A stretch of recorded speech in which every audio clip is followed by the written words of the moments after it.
My friends, welcome to my channel. இன்றைக்கி நம்ம சேனலில் கோதுமை மாவில் கிறிஸ்பியான ஈவினிங் ஸ்நாக்ஸ் எப்படி செய்கிறதுன்னு தான் பார்க்க போகிறோம். வாங்க பார்க்கலாம். மெஷரிங் கப்பில் 1 கப்பு கோதுமை மாவு எடுத்துக்கலாம். 250 கிராம் எடுத்துருக்கோம். 1 ஸ்பூன் எள்ளு சேர்த்துக்குவோம். 1 ஸ்பூன் தனி மிளகாய் தூள், தேவையான அளவு உப்பு சேர்த்துக்கோங்க. கொஞ்சம் கொஞ்சமாக தண்ணி ஊற்றி சப்பாத்தி மாவு பதத்துக்கு பிசைஞ்சு எடுத்துக்கிறலாம். இன்னும் கொஞ்சம் தண்ணி ஊற்றி பிசைஞ்சுக்கிடுவோம். நம்ம எடுத்து வச்சுருக்க கோதுமை மாவை 3 உருண்டைகளாக உருட்டி எடுத்துக்கிடுவோம். இப்போ சப்பாத்தி கட்டை எடுத்து அதுக்கு மேலே கோதுமை மாவை தூவி விட்டுருங்க. இப்போ ஒரு உருண்டையாக எடுத்து தேய்ச்சிக்கலாம். சப்பாத்தி எப்படி தேய்ப்பீங்களோ அதே மாதிரியே தேய்ச்சிக்கோங்க. வீட்டில் இருக்க பொருளை வச்சு சிம்பிளாகவே நம்ம இந்த ஸ்நாக்ஸ் செஞ்சு முடிச்சிடலாம். இந்த அளவு கனம் இருந்தால் போதும். இதே மாதிரி 3 உருண்டைகளையும் தேய்ச்சி எடுத்துக்கிடுவோம். நம்ம எடுத்து வச்சுருக்க மாவை தோசைக்கல்லில் ஹீட் பண்ணி லோ ஃப்ளேமில் வச்சு எடுத்துக்கலாம்.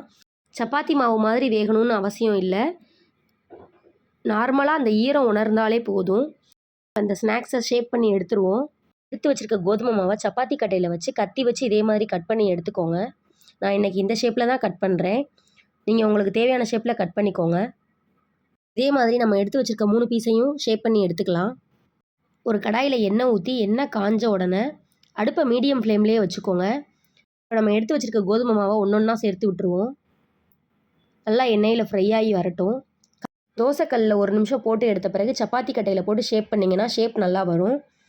இதே மாதிரி ட்ரை பண்ணி பாருங்கள். வீட்டிலையே ஹெல்த்தியான கிறிஸ்பியான ஸ்நாக்ஸ் ரெடி ஆயிருச்சு பாருங்கள். இப்போ எடுத்து ஒன்றை உடச்சி காமிக்கிறேன். எவ்வளோ மொறுமொறுன்னு இருக்குன்னு பாருங்கள்.